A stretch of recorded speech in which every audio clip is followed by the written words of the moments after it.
الحمد لله طبعا مباراه قويه النهارده من فرقتين، فرقه عندها فرقتنا كان مركزين جدا. الحمد لله برضو كان تركيزنا احنا عالي. الحمد لله ادينا مباراه كويسه النهارده.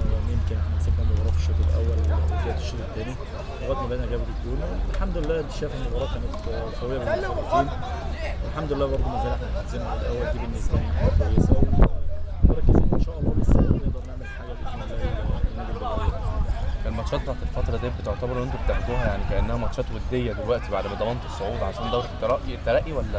لا مش ماتشات وديه، لا ماتشات تجريبيه. عندنا في ناس ما كانتش بتلعب، لا بدات تخش. الحمد لله الامور كلها.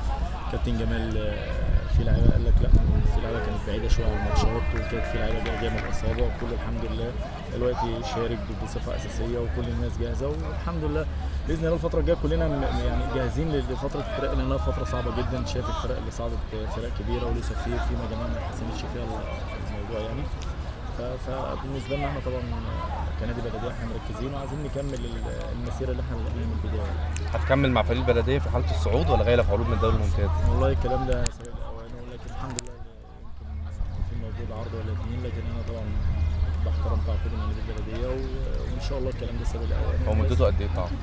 سنتين ناقص لي كمان سنه ان شاء الله بلديه. فربنا يكرم بس الاول ان شاء الله ان الهدف بتاعنا يتحقق ونبقى في الدوري العام، وتفرق معانا كتير يعني ان شاء الله باذن الله. ماشي يا كابتن، ألف شكر. ربنا يخليك وبشكر البلد.